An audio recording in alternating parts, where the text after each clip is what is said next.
আমাদের জীবনে এমন একটা সময় আসে, তাই না, যখন আমরা নিজেদেরকে এই প্রশ্নটা করি, আমি কি যথেষ্ট ভালো?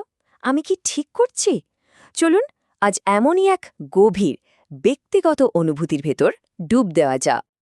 দেখুন, এটা কোনো ভাষণ না বা কোনো জ্ঞান দেওয়ার মতো বিষয়ও না। এটা হলো একটা স্বীকারোক্তি, একদম ভেতর থেকে আসা কিছু কথা, যা হয়তো আমরা অনেকেই নিজের মনের গভীরে লুকিয়ে রাখি, কাউকে বলতে পারি না। তো এই যাত্রার শুরুটা হচ্ছে সেই মনের কথাগুলো দিয়েই, সেই অনুভূতিগুলো যা আমাদের ভেতরটাকে একদম নাড়িয়ে দেয়। এই অনুভূতিটা কি পরিচিত লাগছে? পেটের ভেতরটা কেমন জানি ফাঁকা ফাঁকা লাগে। চারপাশে সবকিছু আছে, কিন্তু তারপরও মনে হয় কিচ্ছু নেই। ভেতর থেকে যেন কিছু একটা ক্রমাগত কুড়ে কুড়ে খাচ্ছে, একটা অদ্ভুত শূন্যতা। আর এই শূন্যতা থেকে, জানেন তো, জন্ম নেয় একটা বিশাল ভারী অনুভূতি, যাকে আমরা বলি ব্যর্থতার ভার। কিন্তু কিসের ভার এটা? কেন এত কষ্ট? মানে বাইরে থেকে দেখলে তো মনে হবে সব একদম ঠিকঠাক, ভালোবাসার মানুষ আছে, পরিবার আছে, সবাই পাশে আছে। কিন্তু অদ্ভুত ব্যাপার হলো, এত মানুষের ভিড়ের মধ্যেও নিজেকে ভীষণ একা মনে হয়। মনে হয় কারো সাথে যেন ঠিকঠাক যোগাযোগটা নেই, একটা বিচ্ছিন্ন অনুভূতি। আর যখনই এই একাকিত্বটা জেঁকে বসে, তখনই শুরু হয় নিজেকে দোষারোপ করা। মাথায় ঘুরতে থাকে, আমি হয়তো দুনিয়ার সবচেয়ে অপদার্থ, সবচেয়ে দুর্বল, সবার চেয়ে পিছিয়ে পড়া একজন। এই চিন্তাগুলো আস্তে আস্তে সব আত্মবিশ্বাসকে শেষ করে দেয়।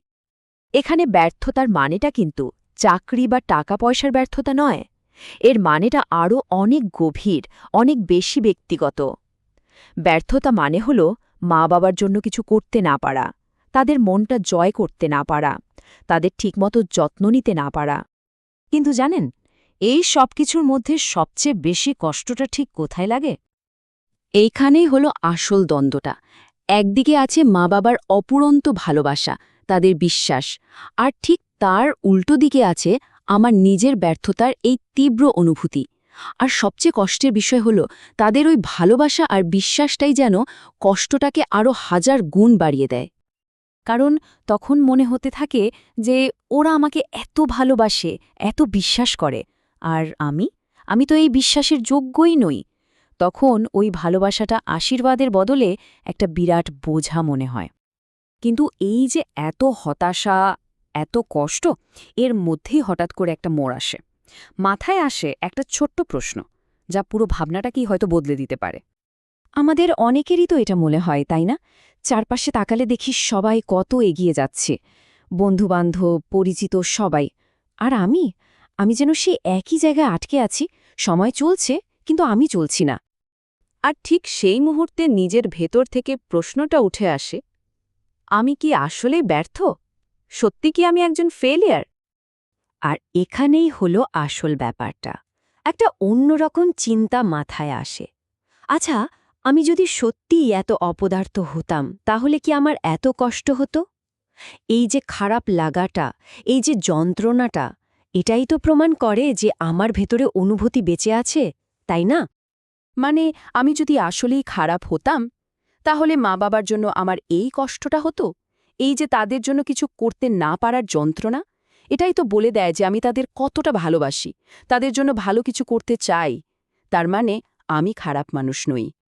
আর এই উপলব্ধিটাই আমাদের নিয়ে আসে একদম শেষ ধাপে, যেখানে আমরা বুঝি যে ফলাফল যাই হোক, আসল ব্যাপারটা হলো চেষ্টা। এই ভাবনার পরিবর্তনটা কিন্তু পুরো গল্পটাকেই বদলে দেয়।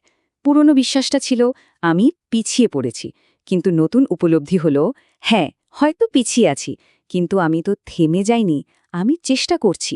হয়তো মনটা ভেঙে গেছে, কিন্তু তার মানে এই না যে আমি খারাপ মানুষ হয়ে গেছি। আর যারা এই কথাগুলোর মধ্যে নিজের প্রতিচ্ছবি দেখতে পাচ্ছেন, তাদের শুধু একটাই কথা বলার আছে, আপনারা একা নন।